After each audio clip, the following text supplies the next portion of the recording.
This morning, David reveals that the single greatest source of his strength in his life is that he sought the Lord.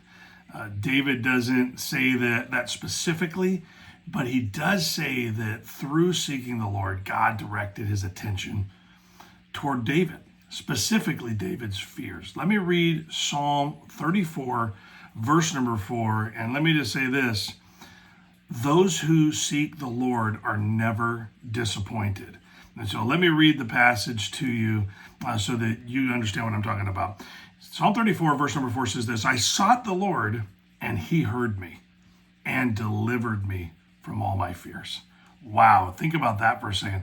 I don't know about you, but I struggle to move when fear is involved. In fact, the difference between overcoming and succumbing to life issues hinges on what we do with our fears. And David had some fear-filled experiences. I mean, if you really think about it, he faced at least one lion and one bear while tending his father's sheep, although I think there may have been more than one.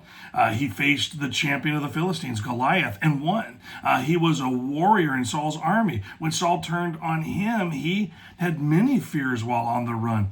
And I remind you of these simply to help you understand the context of our passage. David had tremendously scary things happen in his life. He had fears. His testimony is that he faced these victoriously because he sought the Lord. He relied on what he'd been taught about God and personally experienced in God's care.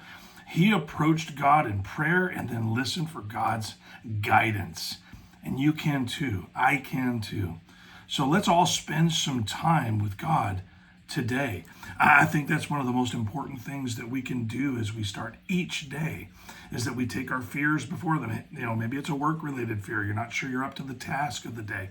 Maybe it's a family-related fear. I'm just not sure how to work with the circumstances within my kids or with my wife or my husband, whatever the case may be.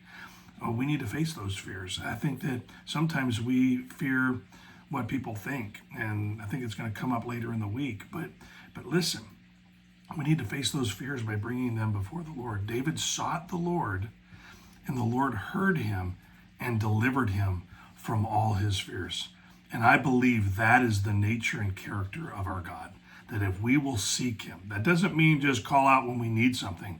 That means have a life that's directed towards him, wanting his best for our lives. If we will seek him and make it a habit of studying his word, praying, leaning into him, doing what we know is right, he will hear us and direct his attention toward our fears. He'll give us victory. Have a great day.